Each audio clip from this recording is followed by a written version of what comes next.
doing? Not a thing. You know, it's getting me down eating in these hamburger joints. One thing you gotta learn, eat where the truck drivers eat. They know the right spot. Say, I saw a funny thing up the road just now. Good-looking dame sitting in a car all alone. Yeah, what was she doing? That's just it. She wasn't doing nothing, just sitting there. I got a rule about women. If they ain't breaking the law, let them alone.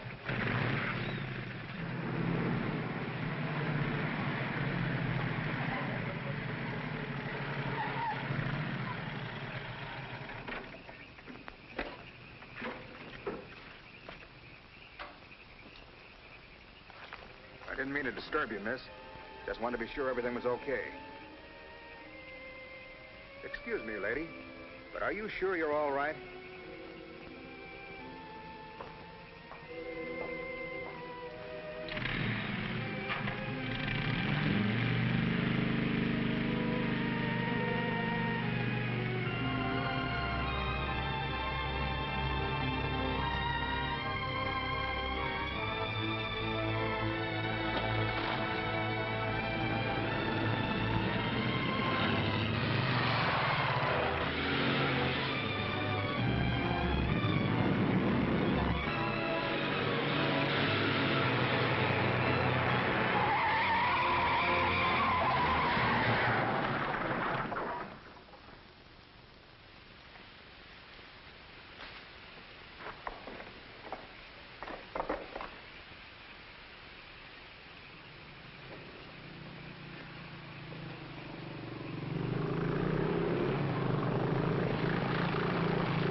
How is she? Luckier than she deserves. I just checked on her up the road. She was acting kind of strange then. I'd better call that ambulance. I doubt if it's serious, and I'm as good a doctor as you'll find at this time of night. Let's take her inside.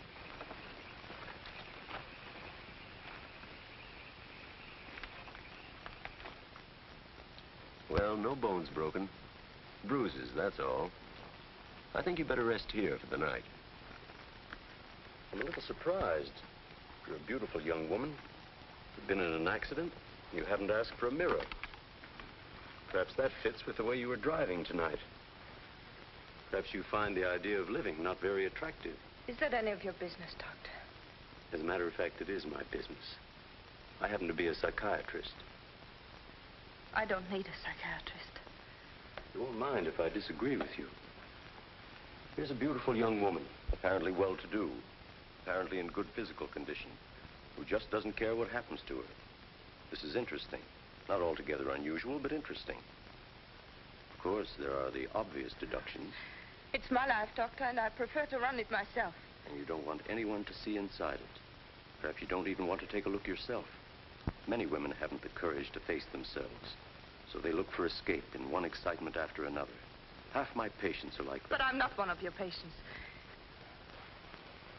If you tell me how much I owe you, I'll be going back to town now. Very well.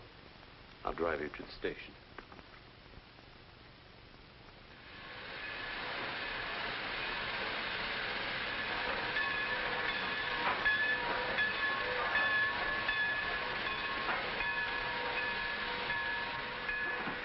Miss Damien, you're an intelligent woman, not an idiot. Will you promise me one thing? When you get ready to throw yourself off Brooklyn Bridge, will you come and see me first?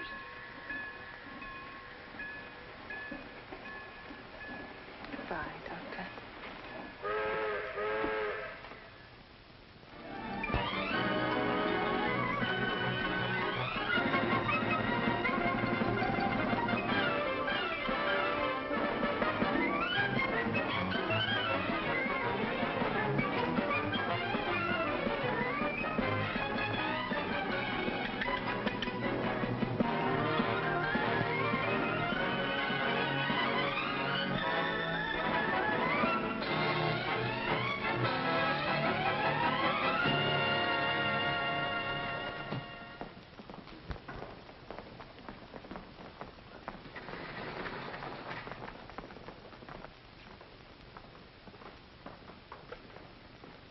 Just what is our trouble?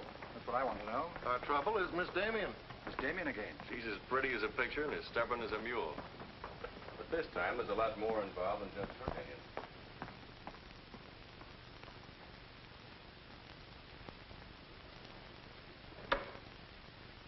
Come in, Miss Damien.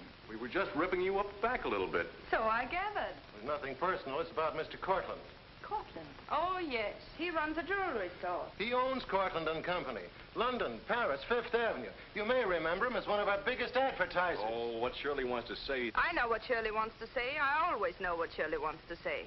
He wants to know why I killed the art layout on Mr. Cortland's famous jewels. And I understand the April number goes to press without it. That's right. In the first place, it's no art layout. It's a press agent's dream. But the result is we stand a good chance of losing the Cortland account. Now, am I running my department or am I not? I haven't said anything, Miss Damien. Well, I had a talk with Cortland. He was decidedly acid about it. I'm not interested in Cortland. But if this magazine is going to submit to advertisers' blackmail, I'd like to know about it. Now, please, Miss Damien. If that's the policy, Mr. Cranish, you better get someone else to take my place. Please, Miss Damien, just a moment. Gentlemen, if you don't mind, I'll talk to you later.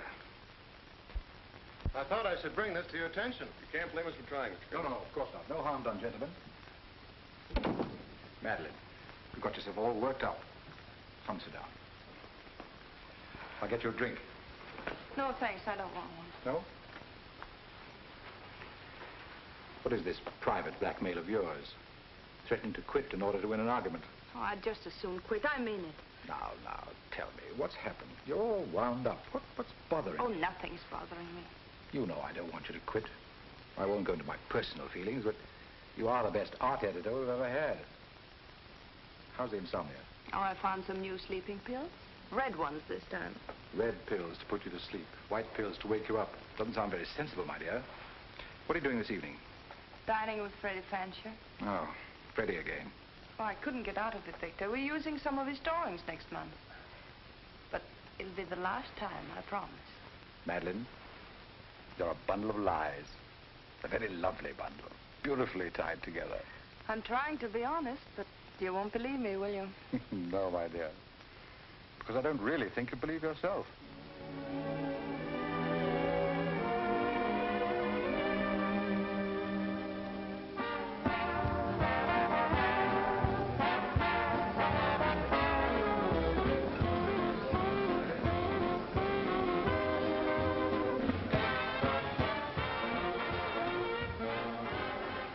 Why do you have to go back to that bore, Freddie Fancher? You haven't even given me a chance to make love to you. You've been doing all right. You know something? It's awfully hard making love to a woman who makes more money than I do. It'd be much easier if you made love to me. Would it? Oh. You're trying to give me the brush off, are you? Well, finally, we understand each other. Well, there you are, Freddie. There's your girl and no bones broken. I'll see you at the office, Madeline. I'd join you if somebody asked me. Nobody's asking. Fair enough. Why do you have to dance with that pollywog? Look, I've told you not to drink. I always drink, particularly when I'm with you. Oh, am I that hard to take sober? You're a voluptuous pain in the neck. I'm going home. You're not going to walk out on me.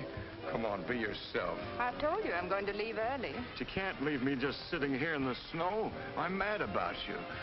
In my own foul way. Good night, Freddie.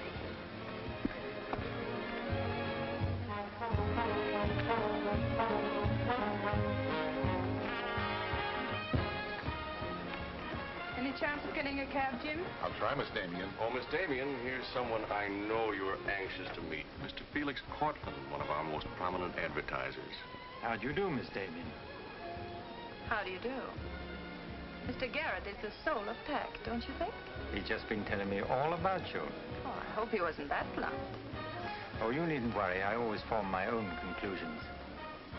Can I give you a lift anywhere? My car's just outside. No, thank you. They're getting me a cab. Oh, I'm very sorry. I'm sorry, Miss Damien. There isn't a cab around. Oh, how long do you think it'll be? That's hard to say.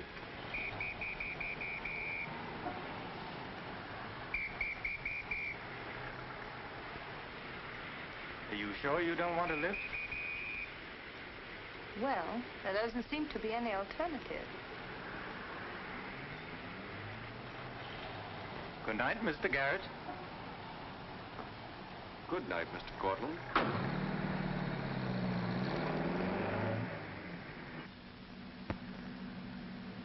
I wasn't very polite, was I? Neither was Garrett, for that matter. Oh, he always enjoys uncomfortable situations. You still feel uncomfortable? No. Frankly, I don't. Good, nor do I. You know, you're not at all what I imagined. No? No.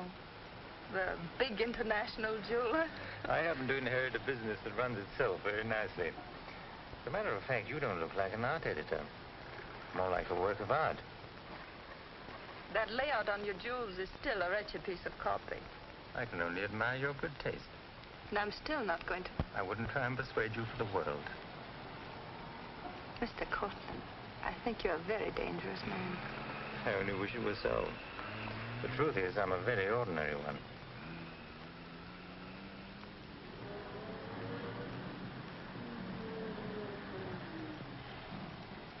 Oh, I'm sorry. I forgot to give you my address. It's my fault. I forgot to ask you.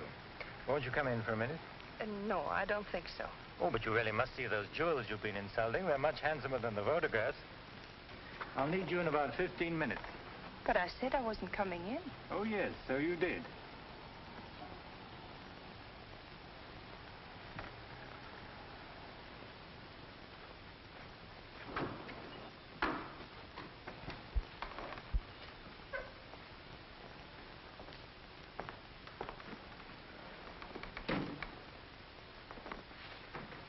Let me take your wrap. Well, I'm only going to stay a minute here. Of course.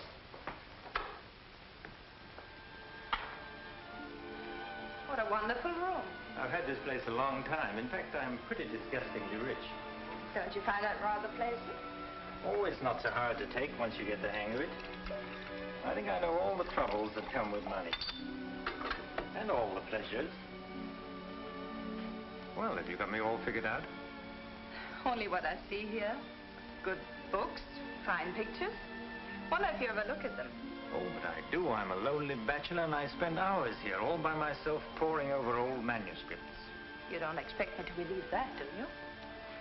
Didn't my father paint that? Was Stephen Damien your father? Uh-huh. That's very interesting. Is it? I remember when he came here to paint that picture of my mother. Everybody was fascinated by him, especially Mother. Father ended by chasing him out of the house.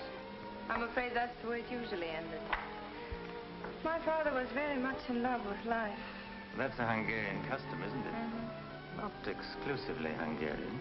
Weren't you going to show me your jewels? Oh, yes, of course. I'd quite forgotten. That's the reason we came in here, wasn't it?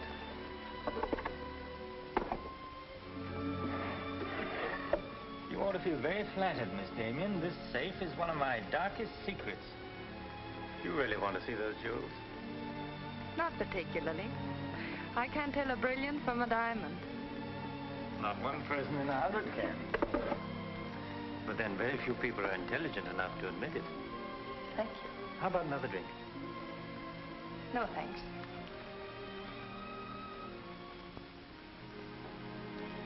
You know, you need relaxing. Lots of relaxing. I can hear your nerves snapping like rubber bands. I'm not nervous at all, see? You're a very curious mixture. A highly moral voice. That's not me, that's my mind. A man's mind, I'd say. Why not? I do a man's work. And desperate eyes. Eyes full of shadows. Insomnia does that. Does it?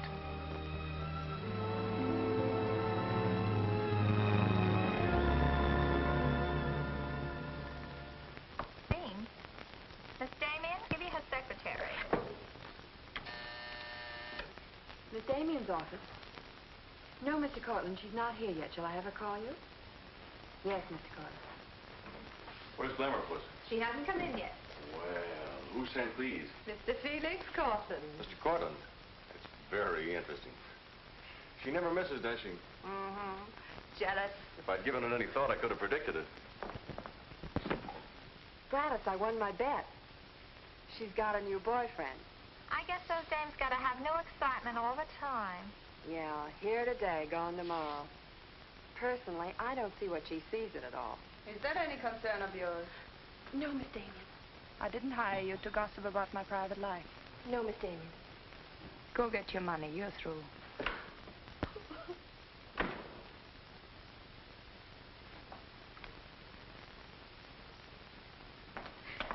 Damien come in yet? What's the matter, sweetheart? Miss Damien fired me. Fired you? What for? He heard me talking about Mr. Cortland. Cortland, eh? Don't you worry, baby. I'll fix that.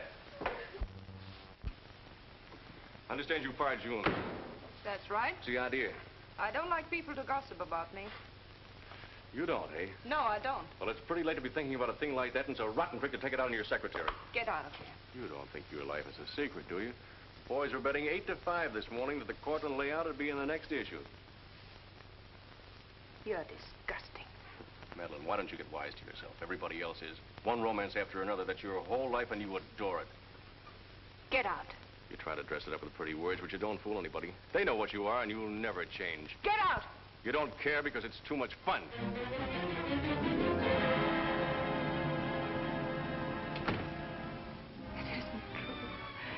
It isn't true. It isn't true.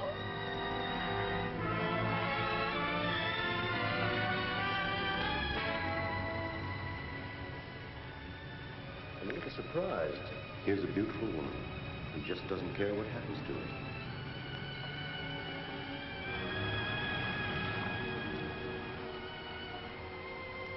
Many women haven't the courage to face themselves, so they look for escape in one excitement after another.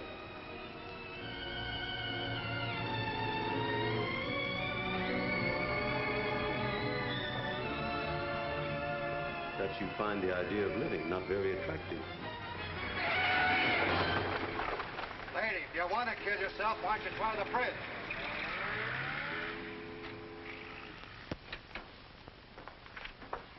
I'm glad I was right. An intelligent woman, not an idiot. Sit down. That's it. Now, if you feel like talking, just go ahead and talk.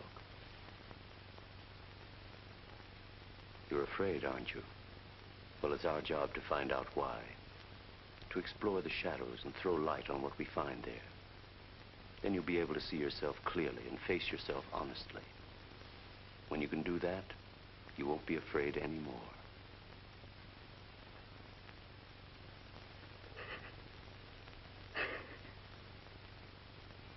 I was living with my father. Mother had left him before we came to America. I was 10. And to me, the way he lived seemed romantic and wonderful. He was a successful painter, and women adored him.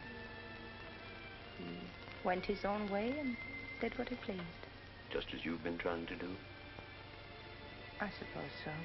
But why? Did it make him so very happy? Oh, I was certain he was the happiest man in the world. Until he killed himself. And you couldn't understand why he did it. You understand now? I think I do. Did you ever do any painting yourself? I used to. Why'd you give it up? Oh, didn't pay enough. And besides, I didn't want to be like my father. I wanted my own life. And have you been living your own life? Of course I have. The kind of life you really want? I don't know. I don't know. Don't you think you've been hiding from yourself? Did you ever try and discover the person you really were, deep down underneath? I never cared to. I'm not so sure I do now. In that case, I'm afraid I can't help you. But of course, that's entirely up to you.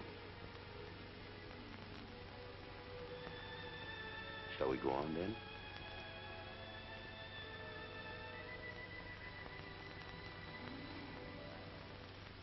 I was doing what I wanted to do. Paying my own way and making my own rules. Nobody was hurt. Nobody but yourself. And it didn't really make you happy, did it?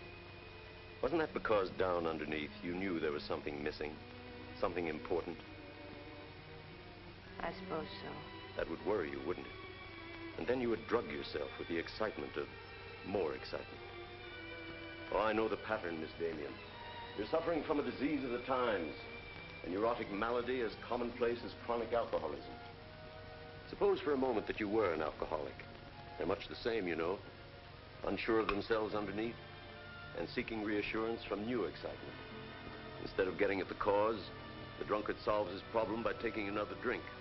This, of course, is no solution. And eventually, we find him sprawled hopelessly at a bar, without the strength or even the desire to save himself. I can't go on with this. You're not helping me. You're insulting me. You've been insulting yourself, Miss Damien. Insulting your body and insulting your soul. Your life hasn't been gay and glamorous at all. It's just been muddled and senseless. You know that now. And if you really want to change it, you can start right away. Now it's up to you.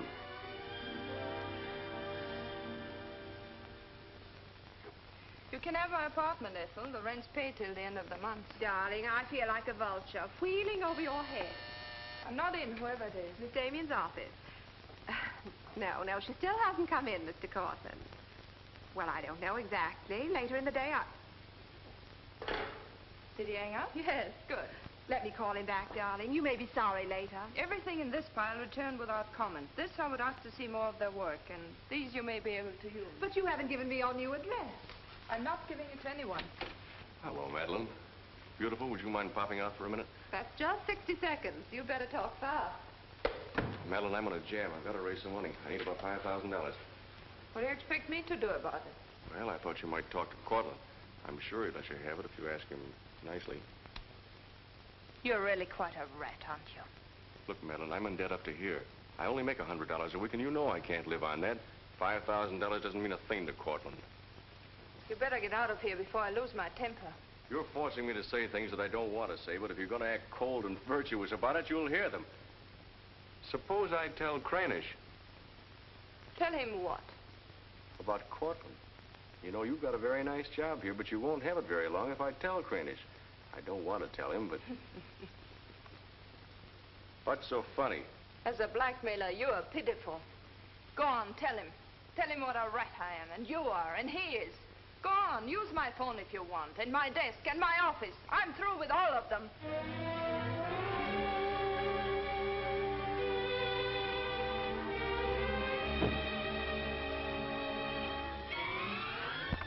Boulevard magazine. No, Miss Damien hasn't been back. Just a moment, please. I'm sorry, she doesn't work here anymore. You might try at her home. Waldorf Apartments. Waldorf Apartments? Miss Damien? Oh, no, she gave up her apartment. Why don't you try the post office? Dahlgren? Dalton? Dalton? Damien. Here, Richard Caleb, 137 West 50th Street.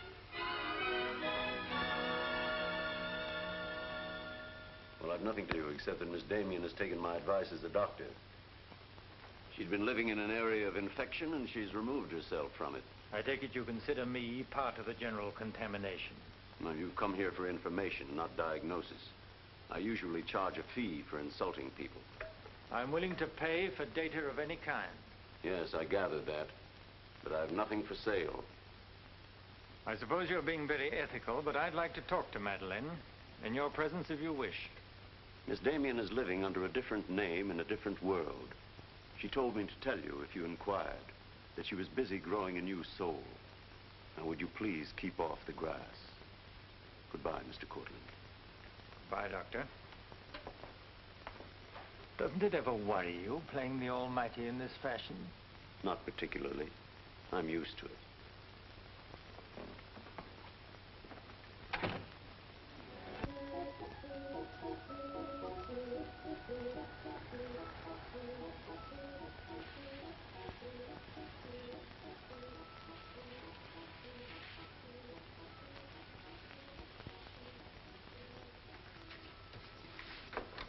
How's it look?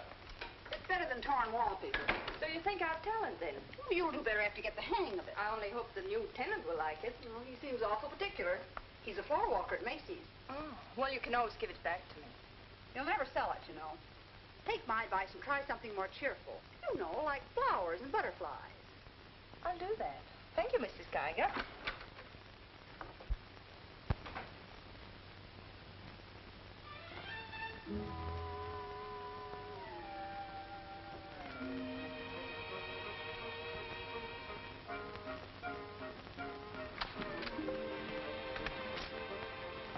Thanks.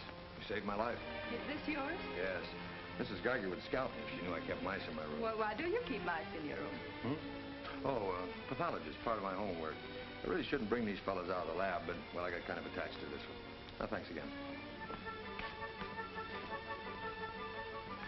Hey, women are supposed to scream.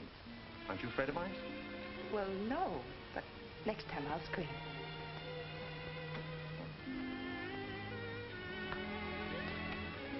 Good afternoon, Miss Green. Hello, how's the work going? Oh, all right, I think. Yes.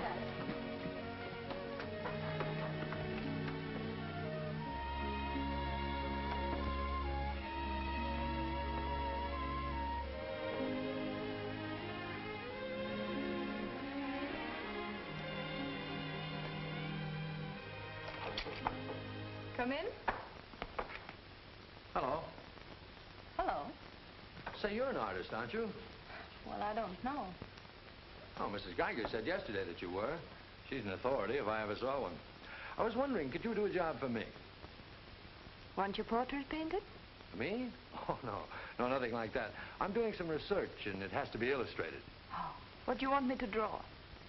Nothing fancy, just blood cells and things. Sounds fascinating. Oh, it is, really. You see, it's a lot like... Oh, no, you'd be surprised. It really is fascinating once you get in it. Of course, I'm on a fellowship, and I couldn't pay you very much. Matter of fact, I couldn't pay anything till the first of the month. That'll be all right. Oh, fine. Swell. It's all settled then. I'll see you at my place about 6 o'clock. Oh, but couldn't I? Oh, sure you can. I just live downstairs. You know, the mousetrap. Oh, by the way, my name is Cousins. Mine is Dixon. Very glad to know you, Miss Dixon.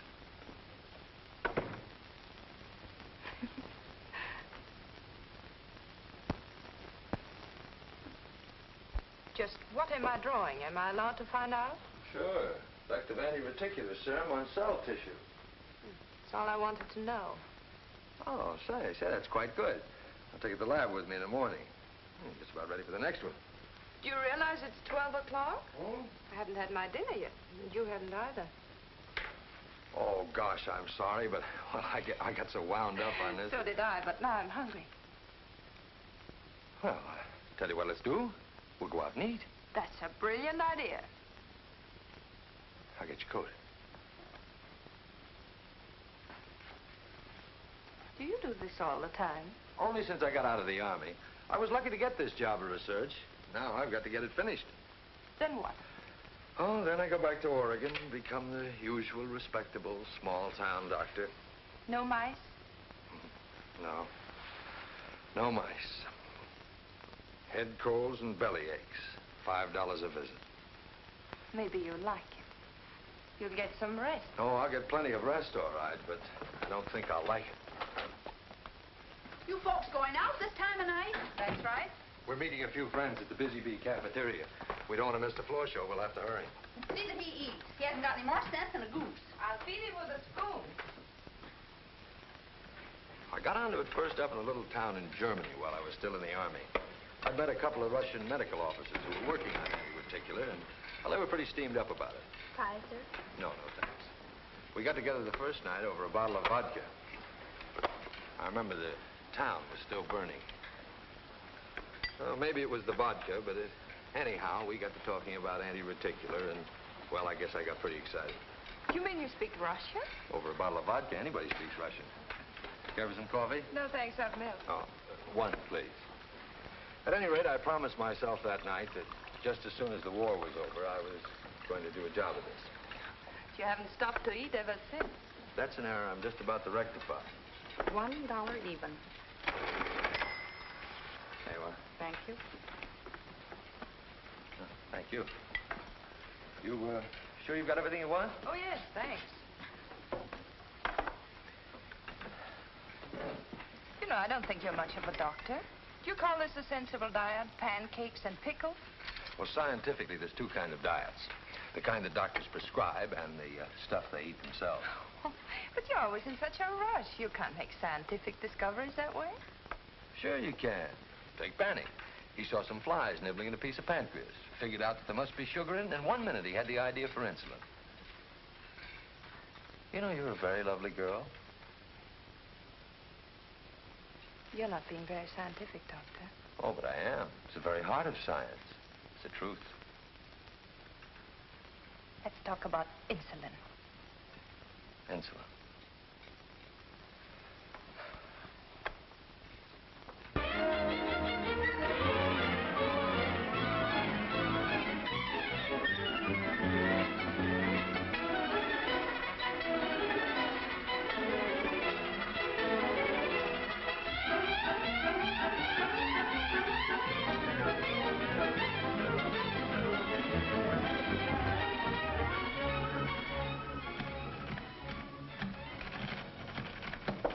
Come in. Hello. Hello. Say, did you buy these new manuscript covers? Yes, are they all right? Oh, sure, they're fine. How much they cost? Oh, nothing at all. Something like 20 cents. Oh, nothing at all, huh? You know you can buy a pair of good mice for 20 cents? David, I have some wonderful news. I just sold a picture. No fooling. Who bought it? The floor walker downstairs. He said it's almost as good as a photograph. Well, the man has great taste. Oh, I think it's wonderful. I'm proud of you. And I'm a little proud of myself, too. David Cousins on anti-reticular. Oh, David, it looks fine. It's important, isn't it? I mean, not just to you, but really important. Well, it won't cure all the ills of man or beast, but yes. Yes, I think it may be important. And I also think that I better hand it in before I start changing it again. Like to come along? Oh, could I? Well, sure. Why not? I think you've been drawing blood cells long enough. It's time now for you to meet one of them face to face.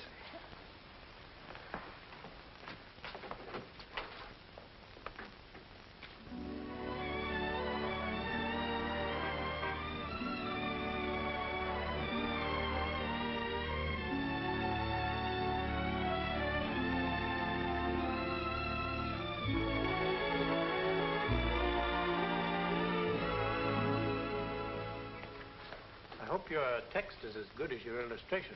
I hope so, too, sir.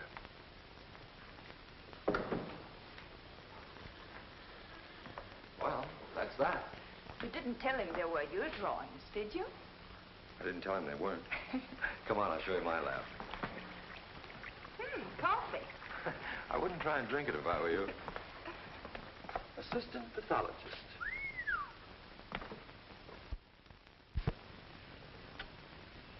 Well, this is me. How do you like it? Oh, I think it's wonderful. But how do you find anything in this place? Been here for 6 months and I haven't lost anything yet. Doesn't matter anyway. If the boss okays my research, I'll be out of here in a week. Back to Oregon? Yes, back to Oregon. All that way just to make a living. Is it as bad as all that? Oh, what's the use in kidding, Madeline? I'm so much in love with you, I can't see straight. I haven't done any work in here for days. I just sit around waiting until I can see you.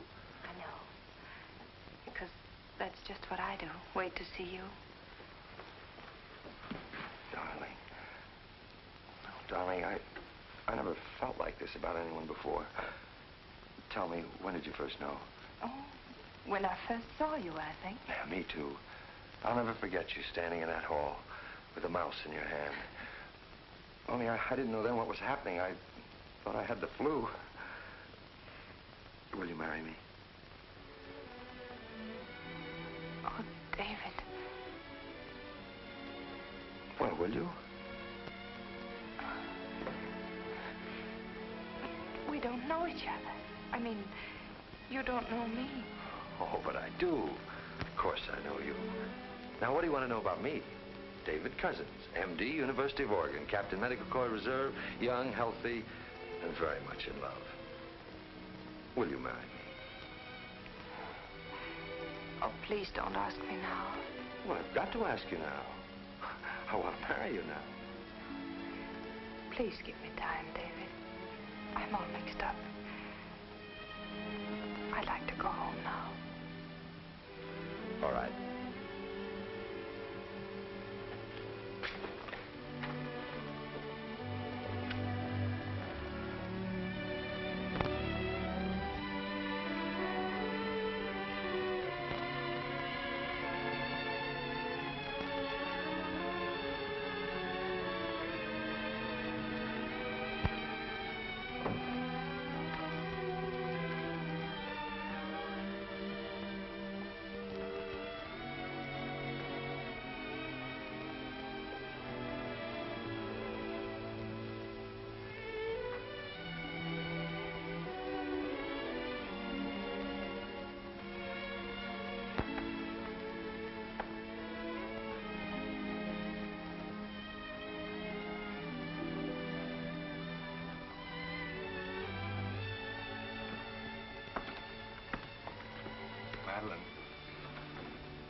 You haven't answered a rather important question I asked you.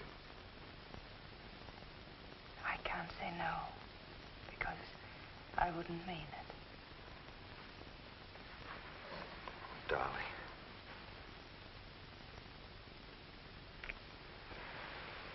David, I do love you.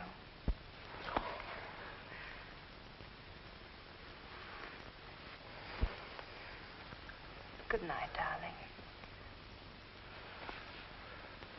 Good night.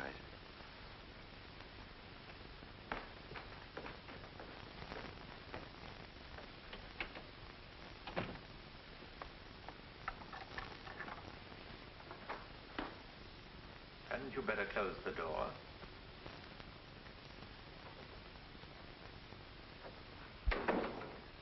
A gentleman I hired provided me with your new address and the proper keys. Suppose someone had seen you. You wouldn't have cared, would you? I didn't think it mattered. You see, I expected to find you wretched and lonely, grappling with your complexes. Rather naive of me. Will you please go? Of course I'll go. But before I do, wouldn't you like to tell me about him? Why? I'm in love. Now, laugh if you want. I don't feel like laughing. I've always wondered if it were possible for people like you and me. And you think you've really got it? Love eternal, the fireside, the slippers, the whole thing? Yes, the whole thing. I'm very glad for you. And I think I'm a little sad for myself. You haven't told him, have you? Told him what? Well, about me, for instance. Why should I tell him? You're absolutely right. You shouldn't. Men prefer to keep their illusions, don't they? Please go.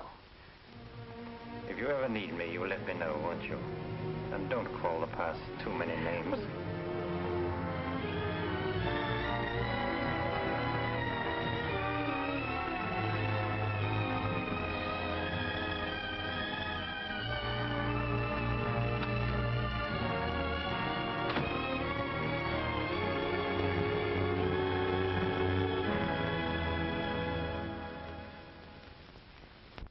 What you say. I'm going to marry him just as soon as it can be arranged.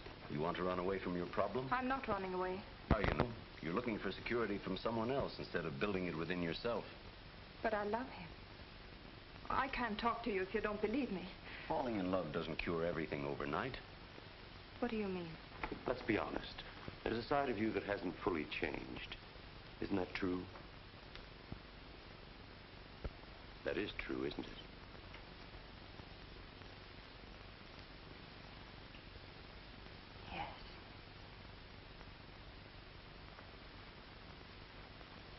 Have you still not told David about yourself?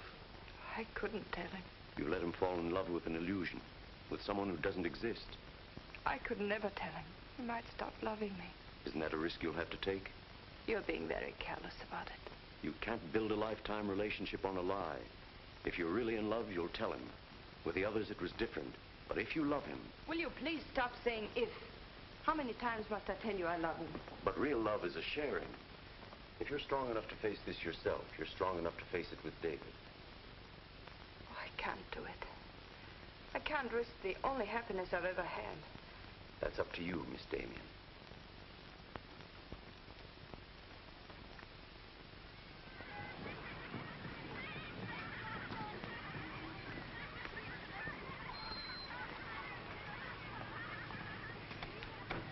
Hi. Hello, darling. You're home early, aren't you? Well, I didn't get fired, if that's what you mean. Dr. Lutz read my paper. Really? What did he say? Well, he liked it. Oh, David, that's wonderful. The only trouble is he thinks it's so important he wants me to go to Chicago and read it before the convention. Oh, David, no. Well, that's not my idea. I don't want to go. Well, when will you have to leave? Tonight. Got to catch the 8 o'clock plane. And when will you come back? Oh, I don't know. A few days. But I tell you what. As soon as I get back, let's get married. You can get a license in 3 days, and it only takes 15 minutes to get married. You still want to marry me, don't you? Oh, more than anything in the world.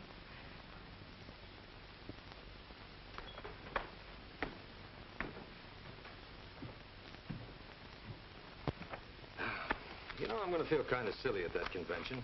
Of course, it's a great honor and all that, but you realize that I'll be talking before some of the biggest men in the field?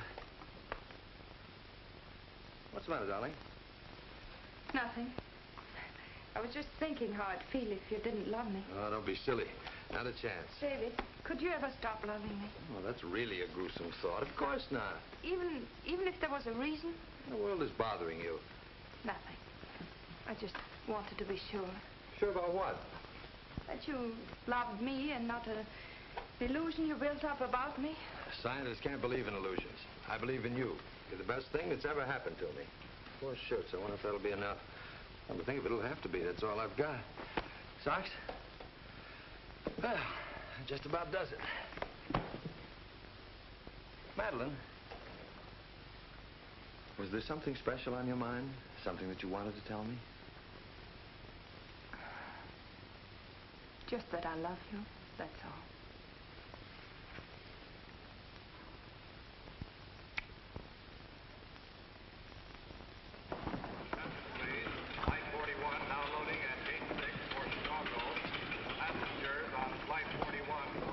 Write me every day? Every day. Hope you miss me. Hope you suffer like a maniac. I will, I promise. Oh, gosh, I hate to leave you. You know, I'm going to be jealous. Jealous of what? Oh, I don't know. Nobody, everybody. Just jealous. Darling, I belong to you, don't you know that? I'm only alive because you love me. We'll be married the minute I get back. Well, look who's here. If it isn't Madeline. How are you? It's been a long time. David, this is Mr. Garrett. I used to work with him on a magazine. Howdy, Garrett. I quit the racket, though. Or perhaps the racket quit me. Garrett's doing some confidential work for me now. How are you, Miss Dixon? This is Mr. Cortland, David. Dr. Cuss is my fiancé.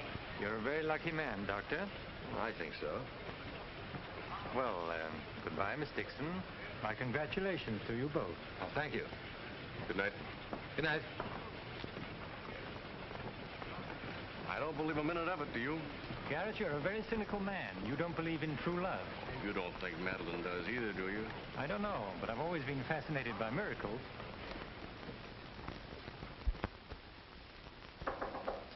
Come in. Telegram for you, Miss Dixon. I thought I'd bring it up myself. I thought it might be important. That news? He won't be back till Friday. That's men for you. You never can count on them. Oh, I forgot. A doctor somebody called you, said you were to call Miss Ethel Royce. She's been trying to get in touch with you. Friend of yours? Yes. I suppose you got your own reasons, but you ought to get out and see your friends, instead of sitting in this room all day and all night. Thanks, Mrs. Geiger. None of my business, mind you.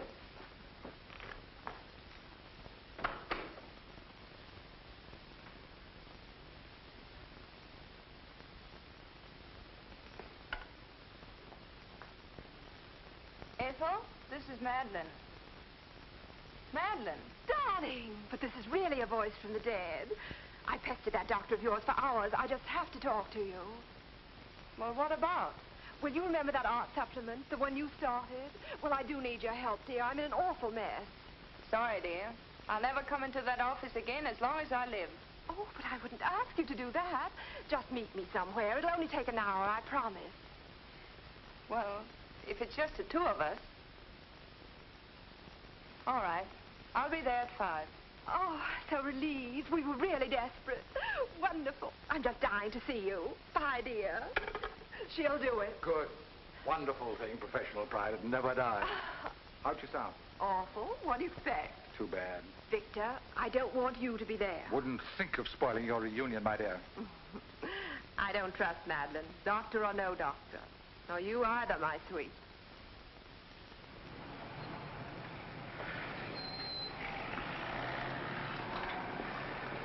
Hello, Miss Damien. Glad to see you back. Glad to see you, Jim.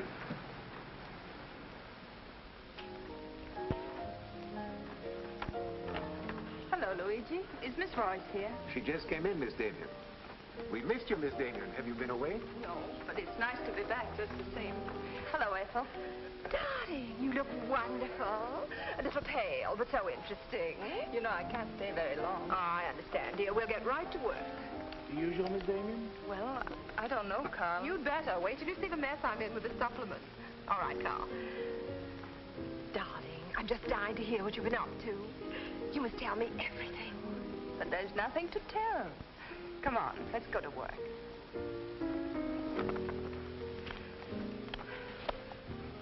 You're just marvelous, my dear. You made the whole project seem utterly simple and practical.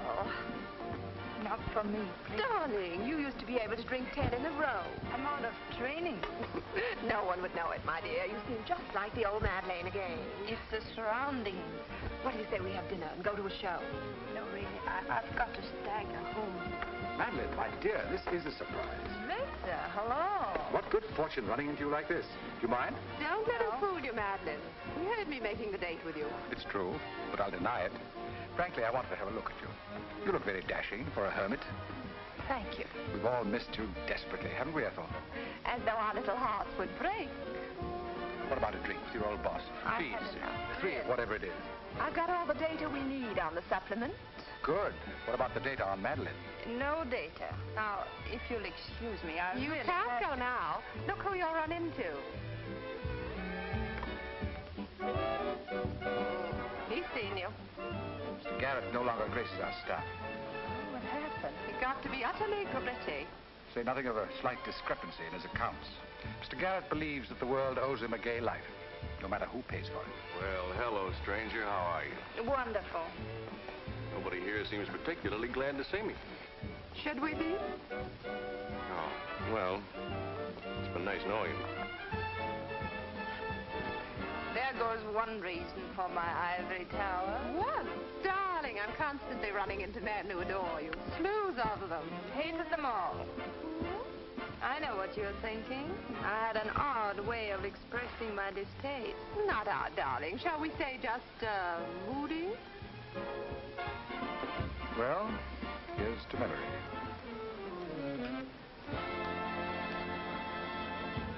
May I speak to Mr. Cortland, please? Just a moment, sir.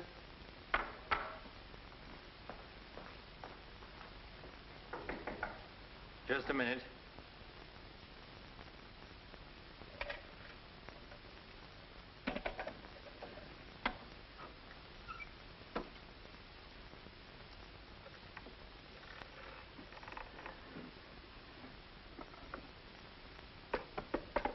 Come in. Mr. Garrett on the phone, sir. All right. Hello, Garrett. I have some interesting news. Do you know who's here? Madeline. How considerate of you to call. By the way, I've just been through the stones in my safe, and one's missing. The stone's not terribly important, but you're the only person who knows about my safe, and the fact is you did have my keys for quite a while yesterday. What are you getting at? Only that I don't like thieves. But you're being ridiculous. Let me come over and talk about it. There's nothing to talk about. I'm taking it up with the police. But, Cortland, you can't do that.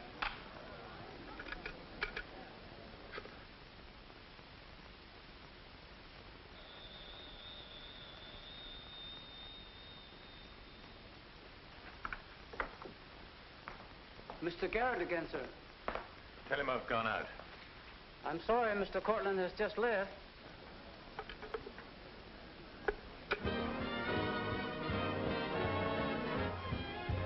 Are you all right, darling? Of course I am. You're not going to disappear again. Oh, yes. Back to my treetop. It's raining. Let me drive you home. Oh, no. Ethel wouldn't approve. Good luck, my dear, on your treetop. Bye, darling. Well? Let's face it, she's a changed woman. She'll never change, darling. She's just got herself a new set of words, that's all.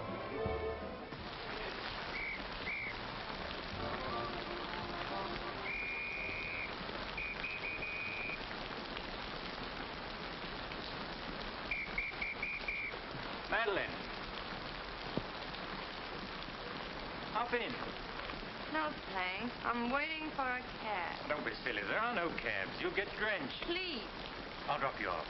I'm going home alone. Come on, in you get.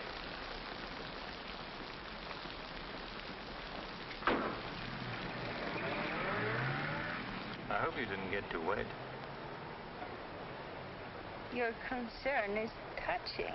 Quite a coincidence finding you in the rain. Is it? I can't lie to you, especially when there's no point to it. I was informed you were playing hooky. You're detestable. I'm really not detestable at all. I happen to be very fond of beauty, which shouldn't be a crime in your eyes. Please, no debates. I'm a little dizzy. A good dinner will soon take care of that. Why do you always hound me? You know I despise you and everything you stand for. There's always a chance I may be able to improve your opinion and your manners. I'm sleepy. You know you're very lovely. Please don't bother. I'm not listening.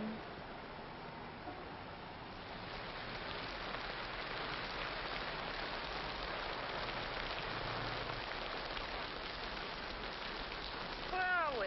Don't you remember you visited here once upon a time? You're foul. You said you were taking me home. You forgot to mention the subject. A significant omission, as your friend Freud would say. Come on, I'm getting soaked. That launch you. I'm going home.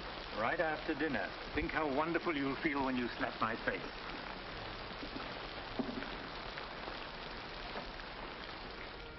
That'll take the chill out of your bones and maybe even your heart. Still cold? Oh, no. It's quite warm in here. Cigarette? Thanks. Very warm. Light? No, I'm not really detestable, am I? No. I am. Why? Because I ought to go home. In this rain, you mustn't even think of it. You see, you are detestable. And you've been very annoying for months. Madeleine, we belong together. You know that. No, I don't know that. Of course you do. We feel the same way about life. You're not making sense, Mr. Courtney. Why make sense? Doesn't this make more sense than talking and lying? No sense at all. Then what would you call it, darling? Stupid. Madeleine, you're wonderful. Stupid. You're sweeter than ever. I better see who it is.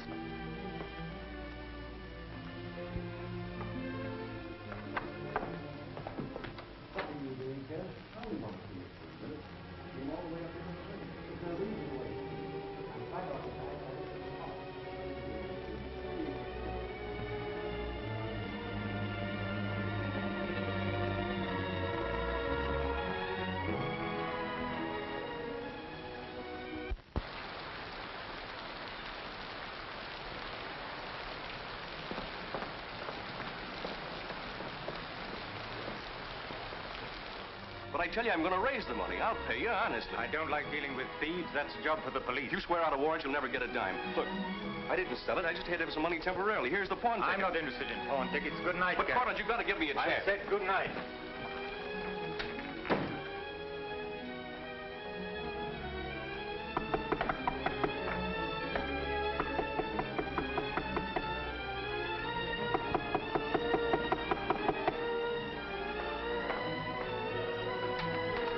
You've got to let me talk to you. Let me explain this. You stupid fool.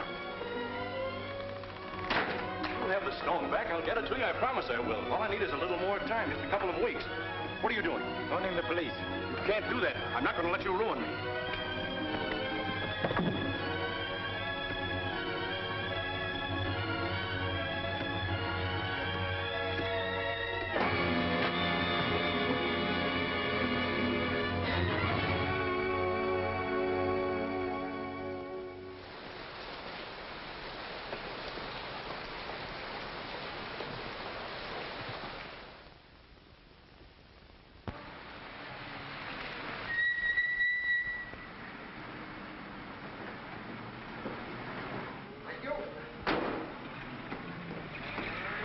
You're looking very lovely this morning, Mrs. Geiger. You wasn't expected back until Friday. That's what I like. A cheery welcome home.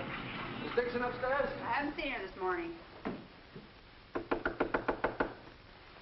Who is it?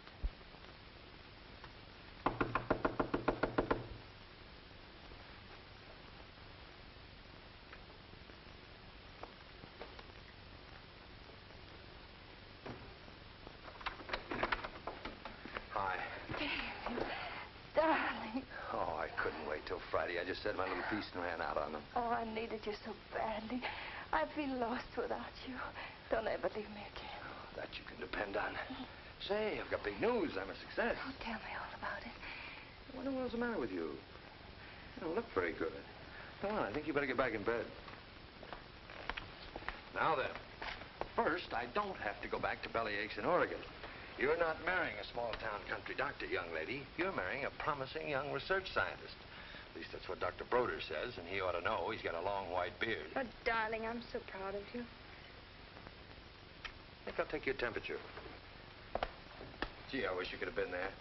When I finished reading my paper, they all got together and offered me my own laboratory in California. I still can't believe it. There it is, right in the paper. You'll find it on the bottom of page 10.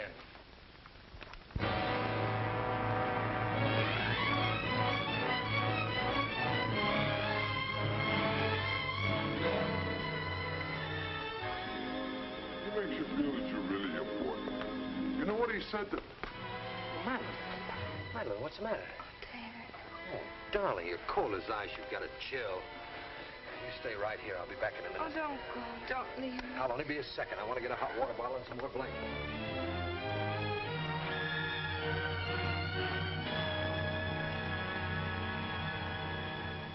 Miss Madeline Dixon at home? I don't know. Friends of hers? We're from police headquarters. Where's the room? Upstairs. What do you want to see Miss Dixon about? We'll tell her. Well, perhaps you'd better tell me first. Miss Dixon isn't well. Who are you? He's a doctor. He lives here. If it isn't important, I suggest you come back tomorrow. It's important. Could you get some extra blankets and a hot water bottle, please? You a friend of Miss Dixon's? Yes, why? Just asking.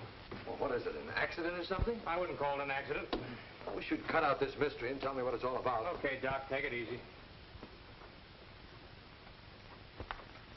Madeline, these men are from the police. They want to... We'll take over from here, Doc. I'm Sergeant Patelli. This is Sergeant Beitler.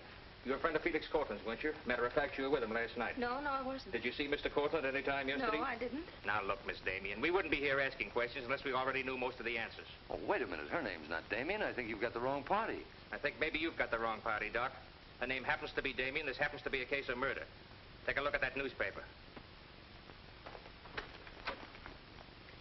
I want to know what's going on in here. This is my house, and I've got to know. Sorry, madam. We'll talk to you later. As long as I've been here, there's never been police Take in her this and see house. what you can find out. lady. Come on. Now, Miss Damien, tell us what happened last night. What time did you leave Cortland's house? Oh, Dave. You and this guy, Cortland, were pretty sweet on each other, isn't that right? Oh, but it isn't. It isn't true. Now, according to the chauffeur, you got to Cortland's house at 6:45. What time did you leave? Oh, but I didn't go into the house. I met him by accident. David, don't look at me like that. How long have you known Miss Damien, Doc? Not very long, only a few months. Know that she was mixed up with this guy, Cortland? Oh, it's a lie. David, it's a lie. Okay, so you didn't go into the house with Cortland? No, I didn't. He wanted me to come to the house, but I wouldn't do it. Oh, I didn't go into the house. I didn't, I tell you. Who you telling, me or the doc here? Did you get anything? She came in about 9. In a cab? No, she was walking in the rain. Landlady said she looked kind of wild-eyed. What about Cortland? He was here all right. He visited her a couple of weeks ago. Get the date? Yeah, April 10th around midnight. Anything else? The landlady thought that Cortland had a key to this place. She was kind of vague as to how he got it. I didn't give him a key. David, you can't believe that. I've got his key ring here. This one fits. He had a key, all right. But I didn't give it to him. Where are you going? Oh, David, don't leave me. I didn't kill him, I swear. I didn't kill him. Who cares whether you killed him or not?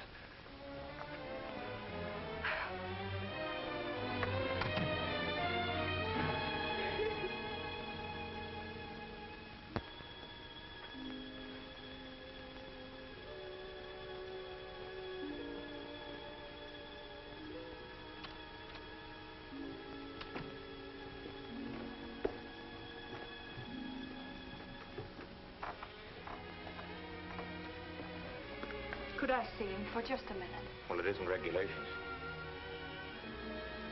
Okay, 60 seconds. David, please listen to me. You lied to me. You've always lied to me. But I'm not lying now. I didn't want to go with him. He said he'd drive me home. And he made love to you, didn't he? Oh, don't deny it. Of course he made love to you. He had a key to your room. I should have told you many things. I tried to, but I just couldn't. If this thing were so innocent, you would have told me. When I said I was in love with you. When I asked you to marry me. I was afraid, David. I was afraid you wouldn't understand. You bet I wouldn't. Before I met you, I was horrible. But you changed all that. You made me sane and happy. Why keep on lying? You tried that upstairs and it didn't work. Look, I was in love with you. All right, I made a mistake. I thought you were something wonderful and you turned out to be something else. So let's just forget about it. The only thing that you can do for me is let me alone. I love you, David. I'll always love you.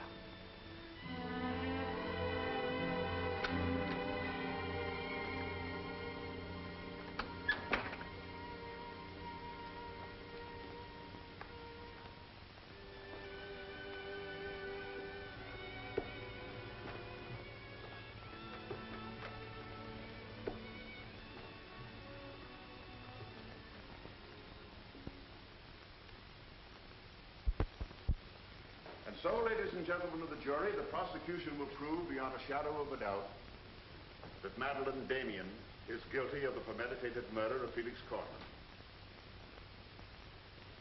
We will prove that she was in his apartment the night he was murdered. We will prove that her fingerprints are on the table lighter with which he was murdered. And we will prove further that she had a motive for the murder. For after all, this is a very simple story. To one man, Dr. Cousins, she was a pure and noble woman. To the other, Felix Cortland, an irresponsible light of love. Too self-indulgent to be faithful to the man she wanted to marry. Too weak and lacking in character to break with Cortland. Her twisted soul was bent on a heartless deceit. To make one man believe what all others knew to be a lie. And when Cortland threatened to expose her, she went to his apartment to plead with him in the only way she knew. She embraced him. She made love to him. And when, in spite of that, he threatened to expose the lie that she was living, she silenced him forever. Ladies and gentlemen of the jury, the state asks you to find Madeline Damien guilty. Guilty of murder in the first degree. On the night Mr. Cortland called on the defendant, did you let him into her apartment? I certainly did not. How did he get in then? He must have had a key of his own. The key of his own. Where was the defendant when he arrived? Out with the doctor, I suppose, pulling the wool over his eyes.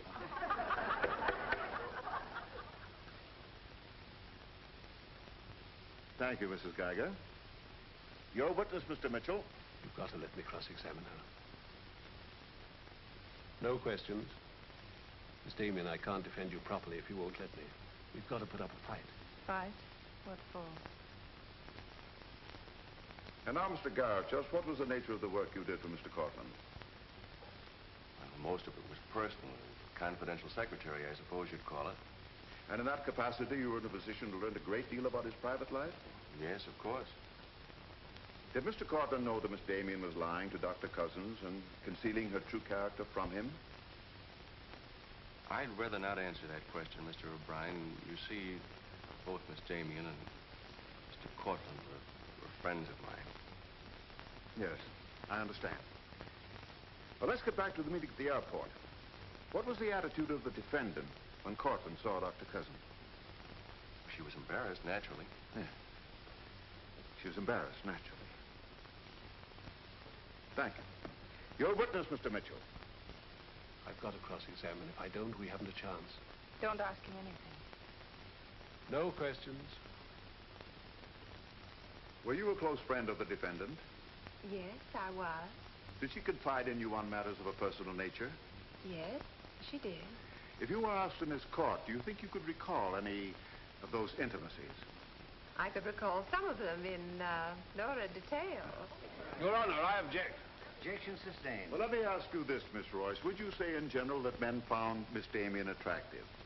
Definitely. And would you say that Miss Damien found men attractive to her? I'm afraid I most certainly would. You would?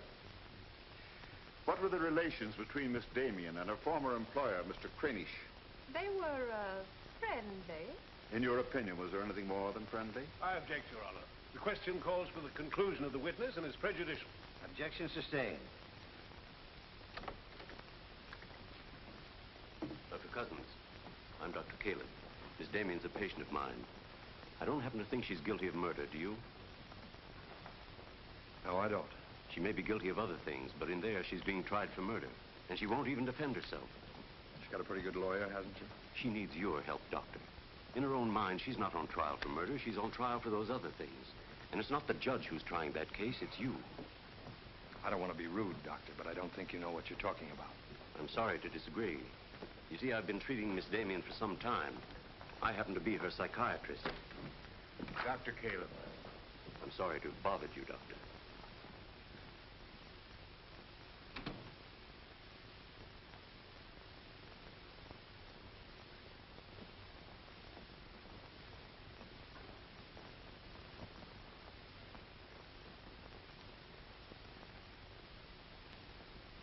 Your name, please? Richard Caleb. You're a psychiatrist? I am. Miss Damien came to you as a patient? Yes? Did she come of her own free will? Yes, of course. Isn't it true, Doctor, that people do not go to a psychiatrist unless they consider themselves, well, shall we say, not well balanced? In general, that's correct. As a matter of fact, wasn't Miss Damien on the verge of committing suicide when she made her first visit to you? Your Honor, I object. Well, no matter. We'll prove that by other witnesses. However, is it not true that people who come to you as patients come with problems? Objection. Objection overruled. Well, Doctor? There'd be no point in their coming to me if they didn't have problems. So the defendant came to you with a problem. Do you mind telling us, Doctor, in your opinion, just what was Miss Damien's problem? That is a confidential matter between doctor and patient. I'm afraid I can't discuss it. Well, during the course of your treatment of Miss Damien, did you ever discuss her relationship with Dr. David Cousins? Yes, we did. Well, bearing in mind the fact that she's engaged to be married to Dr. Cousins, do you think she was as frank with him as she should have been? As a matter of fact, I urged her to tell him everything. And did she? Not to my knowledge. Well, why not, Doctor? Why didn't she? I'm afraid you'll have to ask Miss Damien about that. Did you ever meet Dr. Cousins? Yes, just a few minutes ago. Well, I'm sure you found him a reasonable, intelligent young man, and yet the defendant refused to confide in him. Having met Dr. Cousins, I think I can see why Miss Damien hesitated to confide in him. Do you mind telling us why? It's my impression that Dr. Cousins hasn't the capacity, either emotionally or intellectually, to understand a problem like Miss Damien's.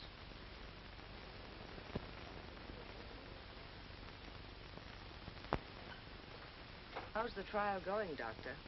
Not very well, I'm afraid. There's a Dr. Cousins in your office. Oh? You said you weren't expecting him. As a matter of fact, I was expecting him. Hello, Doctor. Sit down, relax. Tell me, is this a professional or a social call? Dr. Caleb, you said some pretty rough things about me this afternoon. Yes, I did, didn't I? I think I'm entitled to an explanation. So do I. As a matter of fact, I'm very glad you came over. I wanted to talk to you about Miss Damien. I'm not interested in Miss Damien. I'm glad to see you're still in love with her. And I'm not in love with her. All the better. Then we can approach the subject of Miss Damien as one scientist to another. You see, I'm interested in Miss Damien because she's a patient of mine. I believe I was well on the way to solving her problem. It would be most distressing to me if she were to die now for a crime she didn't commit. It would be as though you had lost one of your white mice, one that you had just inoculated. What's all this got to do with me?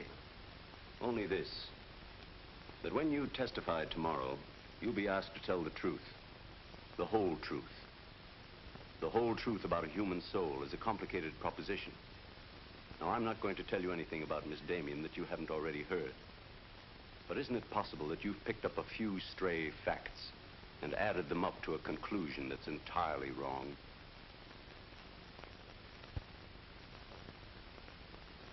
Won't you sit down, Doctor?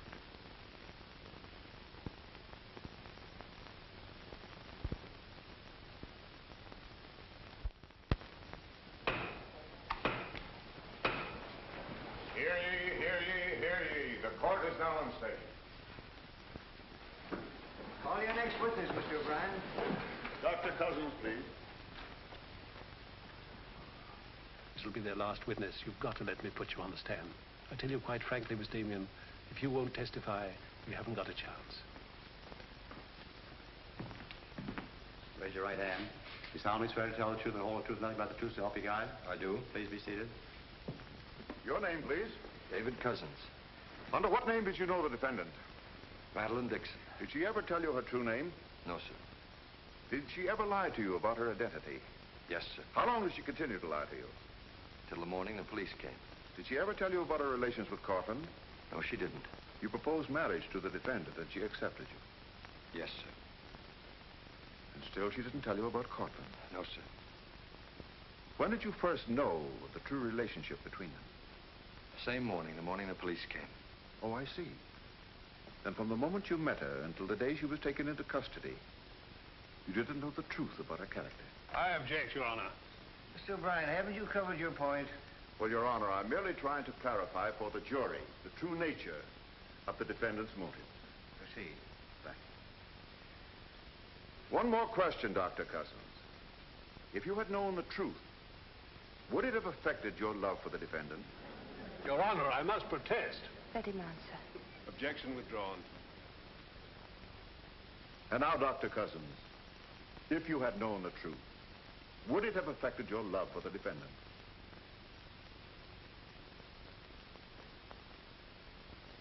I was in love with Miss Damien then, and I'm in love with her now. Your witness, Mitchell. No questions.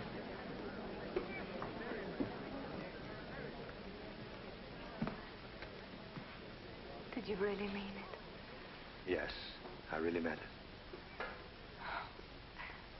I can't believe it. Now will you let me put you on the stand?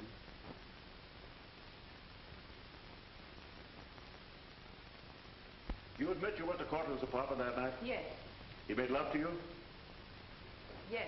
Did you have any conversations about Dr. Cousins? No. Positive? Yes, I am. But tell me, Miss Damien, were you in love with Felix Cortland? No, I wasn't. Were you in love with Dr. Cousins? Yes. Oh. But you went to Cortland's apartment nevertheless. Yes, I told you that. You were in love with one man, yet you chose to visit the apartment of a man you didn't love. Did you go of your own free will? Yes. Mr. Cortland didn't force you or threaten you? No. Then why did you visit him? I don't know. I made a mistake. You made a mistake. As you've told us on several occasions that you and Mr. Cortland were interrupted by a mysterious intruder. Can you tell this jury anything definite about that person? Anything at all? No, I didn't see him. You didn't see him? I only heard his voice. You seem very certain it was a man. It was a man. What did he say? Well, I don't know. They were talking in the hall.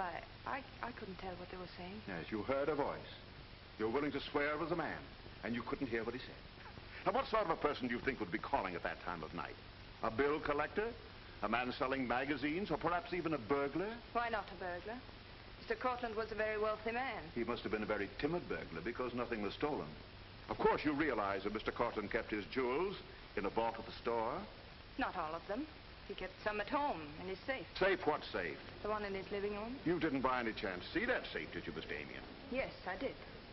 The court, please. This is the first we've heard about a safe. I asked for a recess to examine the apartment. Well, Your Honor, we've been all over the apartment. But if there is a safe, and if it has been robbed... Gentlemen, court is adjourned until tomorrow morning.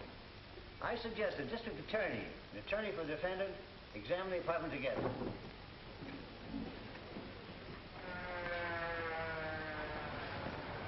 What about this safe, Mr. O'Brien? What safe? How about some pictures on the inside, Mr. O'Brien? You boys better wait outside.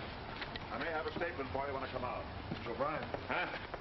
Mind if I tag along? I don't know why you're sure. The fine witness you turned out to be. Couldn't help that, sir. All right, Garrett, where's the safe? Me, Mr. O'Brien? I don't know of any safe in here. I didn't think you did. If you want an unbiased opinion, I don't think there is a safe. Well, here's the learned counsel. Perhaps he knows. Where's the safe, Mitchell? My assistant's checking the location with Miss Damien. He'll be along in a minute. Oh, you're on a dead one. While we're waiting, maybe Mr. Garrett could tell us where the safe is. I've asked him, he doesn't know. I don't understand that, Mr. Garrett. You were very close to Cortland, weren't you? That's right. I'm sure if there was a safe in here, I would have known about it. At least I would have seen the key to it. The answer's very simple. There is no safe. What did you find out? I got the dope on him, Mr. Mitchell. Splendid. It's over here in this bookcase. You were wrong for once, Mr. O'Brien. Could be. What do you know about that? Have you got Cortland's keys? There they are. Thank you. That looks to me very much like a safe, Mr. O'Brien. Yes, it does, doesn't it? But not like a safe that's ever been robbed. I don't think a good burglar would leave those behind. I guess we're right back where we started from. Well, I've seen all I want. How about you, Mitchell? You win this round. Lock it up, sir. Yes, sir. See you in court, gentlemen. I'll give you a lift, Doctor. No, thanks. Sergeant, I have some papers here of Mr. Cortland's I'd like to put in order. Do you mind if I stay? It's all right with me. We're finished with the place. Thank you very much. Anything I can do for you, Doctor? Oh, I was just curious about something. I've never seen a safe like that before. One that operated with a key. Come to think about it, I guess I haven't either. Normal assumption about a safe is that the lock works on a combination. Yes, I guess most of them do. I was wondering how you knew that this one worked with a key. You said you'd never seen the key to it. Did I say that? Uh-huh. I guess I must have said something I didn't mean. Oh, I see. There could be another explanation. Really? Yes. That you were lying when you said you'd never seen the safe before. You're not serious, are you, Doc? I'm a scientist, Mr. Garrett. When we get hold of an odd fact, we consider every possible explanation. We make some of our most important discoveries that way. Well, it must be fascinating work. Yes, it is. Suppose I had known about that safe, which I didn't. What would that prove? Frankly, nothing. But it does suggest a theory. You were very close to Cortland. You knew about the safe. Maybe the safe was robbed. Perhaps he found out about it. He was quarreling with a man in the hall the night he was killed. Maybe that man was you. That's a very interesting theory. Yes, isn't it? Well, as I said, I'm a scientist. When we hit on a theory like that, the next thing we do is to test it. That's all I'm doing. I see. Then you won't mind having a little talk with the police? No, why should I? Fingerprints. But then, of course, if you've never seen the safe before, you won't mind them checking it for yours. Oh, certainly not.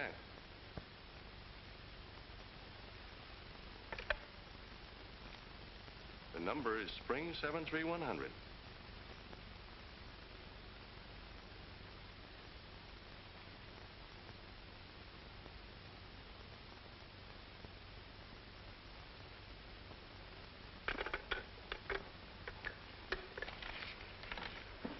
Okay, Doc. No hard feelings. Don't you think this sort of thing is rather out of your line, though? I guess maybe you're right. Bye, Doctor. Goodbye.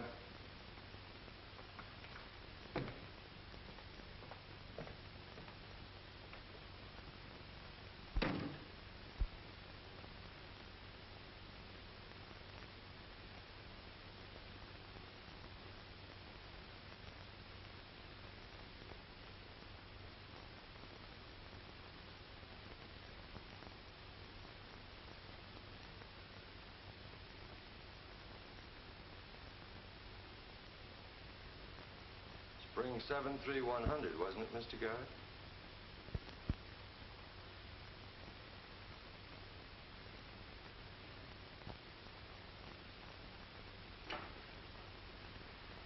I guess maybe I underestimated you, Doctor.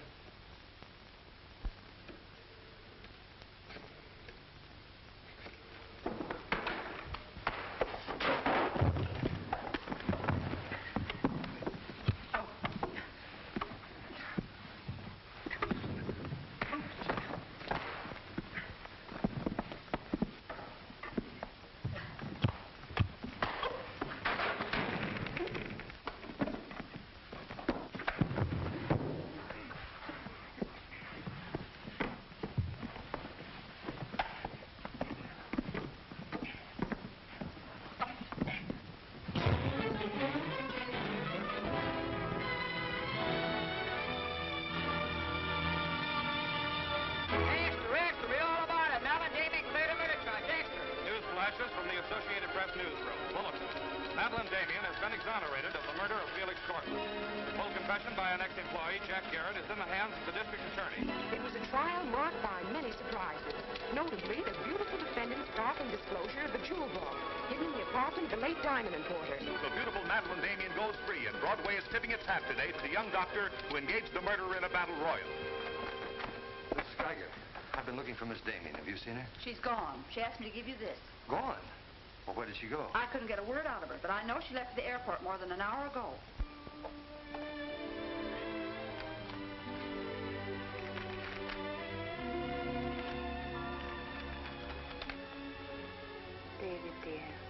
I can still hear your voice in that courtroom, and I'll never forget what you said.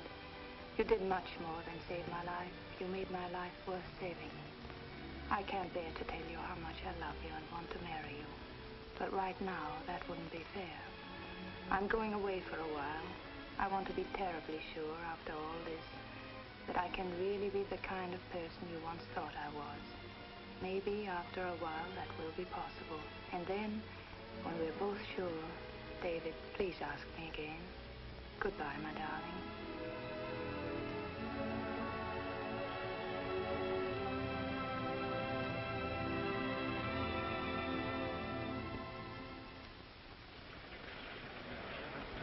Passengers on Flight 41 boarding at Gate 6. Will you try and see him once in a while? Of course.